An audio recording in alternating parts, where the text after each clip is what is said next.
Hello, and welcome to the College Sports Corner, the show where we talk about anything and everything in the world of college athletics. I'm your host, Isaac Ray, and with me as always, my talented co-host, Caitlyn Edwards. Caitlyn, how are we doing? I'm doing great, thanks for asking. Oh yeah, and we're going to get started quickly with what we always do, our Players of the Week in college football. So who stood out the most to you, Caitlyn, last week? To me, Dylan Gabriel, quarterback for UCF. Okay. They had a great win against Georgia Tech. He threw 417 yards. And he had 4 touchdowns. Yeah, no, UCF definitely looks really strong. Their offense and defense came to play on the road, and they looked really good, and you can see why they're ranked number 13. For me, though, I stayed in the American Conference. I went with Ulysses Bentley IV, running back out of SMU. You know, SMU with Shane Buechele, top quarterback prospect. They air it out. They throw it all over the yard, much like a Big 12 team. But they hit the ground this week, 227 yards, 3 touchdowns on 19 carries, 11 yards per carry in a 65-35 win over North Texas.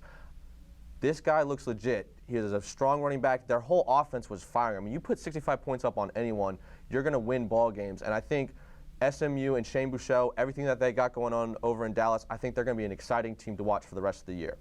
But with Week 3 now behind us, what were some of the big takeaways overall for you? First one, Oklahoma State. Losing to Tulsa was crazy. Well, almost losing to Tulsa. They really should have lost to Tulsa. With the quarterback injuries. Yeah. No, absolutely. They look bad. Yeah. They look so bad. I mean, when you need 3 quarterbacks to play for you to beat Tulsa, that's not good. The over was set at 55 points. That was the betting line. Everybody said offensive explosion this week. It's going to be fireworks. And you get 16-7. It looked like a bad high school game. No one could execute. It wasn't really the defenses were all that great. The offenses were terrible. For me, though, the biggest takeaway for me, Miami's offense is legit. I said on the show last week that I wasn't sure if Miami was going to be good enough to really show me if they were real or not. D'Eriq King and that offense is real. They balled out at home, or no, not at home. They were on the road against Louisville, and they balled out, and now they play a big in-state rival in Florida State. I think the show keeps on rolling, and I think D'Eriq King is going to be a sneaky quarterback prospect in the NFL going forward. And I also think Georgia Tech, even though their loss over UCF, I think they are going to be a strong team to look out for. Collins had to rebuild the offense completely.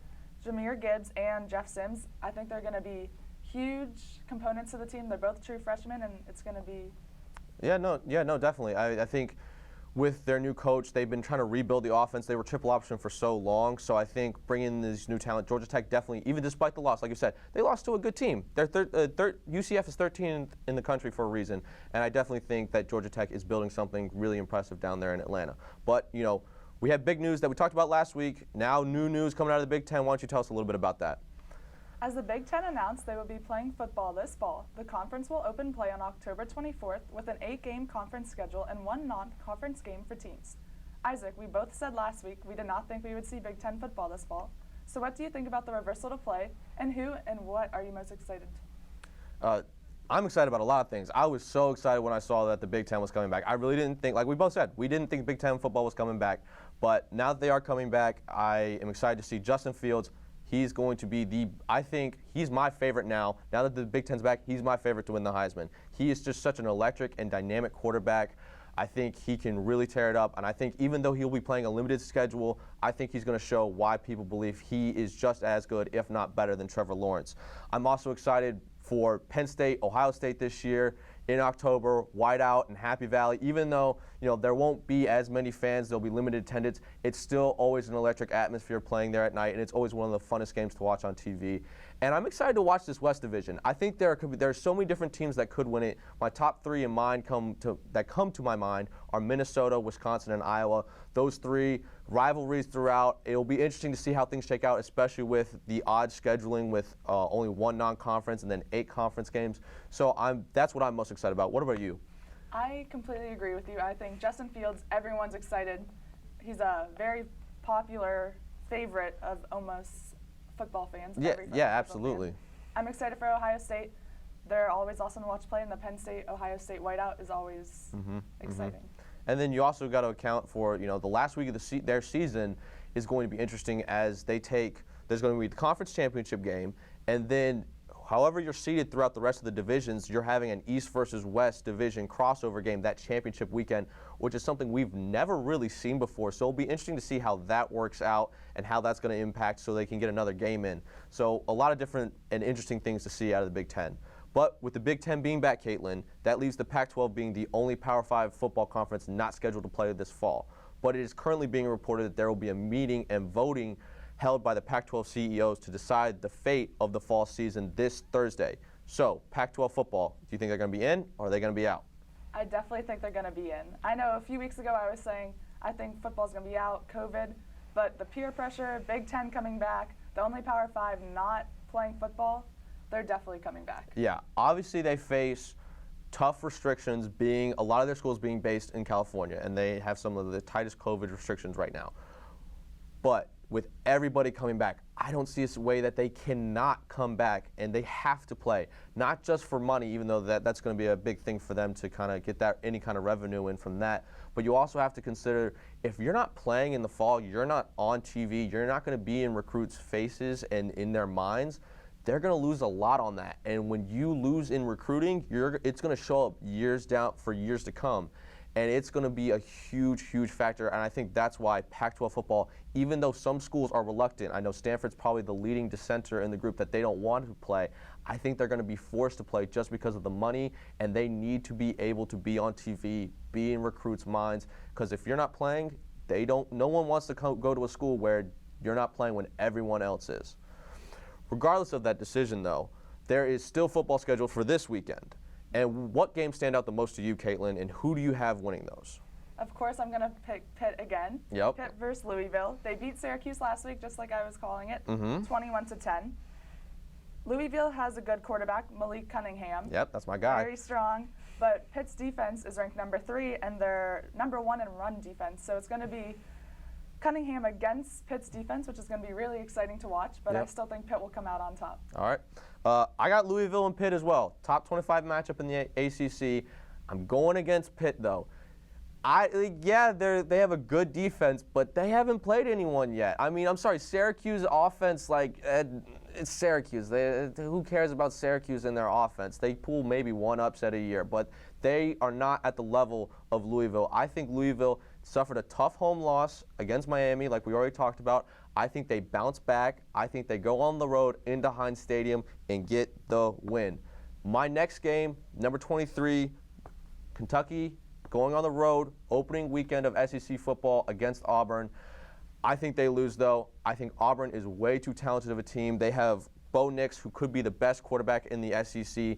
He threw only 6 interceptions all of last year, and that was a freshman playing in the toughest division in the toughest conference. I think the offense opens up even more because he's now a sophomore. He's got the keys to the car, and he's running the show with coming off a season with 2,542 yards passing and 16 touchdowns. I think those numbers increase greatly. I could see him throwing easily over 3,000 yards and for 20 touchdowns, and I think the interceptions either decrease or they stay at that level. What do you think, though, Caitlyn?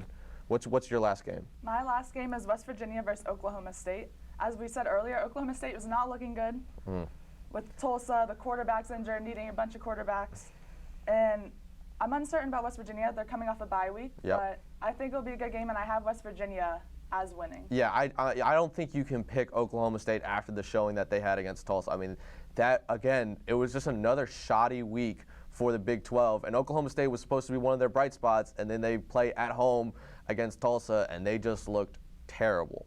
But we'll switch gears now from football, as there's some discussion on now what the college basketball season might look like in the coming season. There's now a proposal about having a potential bubble in Indianapolis, with teams being able to enter the bubble, costs around $90,000, with the season starting around November 24th to start the season.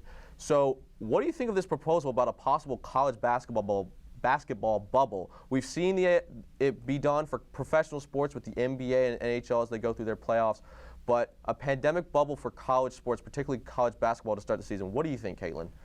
It's a smart thing. I definitely think it's proving the stereotype of what athletes get compared to regular students. Yeah, definitely. It's expensive. It just doesn't make sense in a lot of aspects to me. Yeah, I agree. It's interesting. I'm intrigued by it. I would definitely watch it. If you're telling me, yeah, all these great teams, almost like the Big Ten versus ACC Challenge, they're all going to be in Indianapolis and they're all going to play. And I think it could be a good test run because the Final Four will be in Indianapolis this year. But I don't like it because who's paying for all? They're coughing up $90,000 to cover vouchers and hotel fees and this, that, and the other thing for several weeks. And also, are these kids just not going to go to class? Like, are we at the point where we're going to finally accept that college athletes, particularly basketball students, don't worry about class. You can attend it online maybe. This is going to be going on during finals week. How are you supposed to take finals when you're in Indianapolis unless you go to the University of Indiana to take your finals? You're taking your finals online. How is that fair if you're at a school with everybody else taking it in person? So the logistics of it is what I have a problem with it. But also, I'm going to be a little bit of a hypocrite here. If it's on TV, I'm going to watch it because I want to see college basketball, and that's exciting to me. And I think it'll be interesting to see it in a bubble, but also the logistics of it make me wearisome of what could happen. But that is all the time that we have for today. Thank you for joining us on the College Sports Corner. Make sure to leave us a like, share us, and leave a comment on what you think about today's topics. We hope to see you next week, and until then, I'm Isaac Ray. I'm Caitlyn Edwards. Thanks for watching.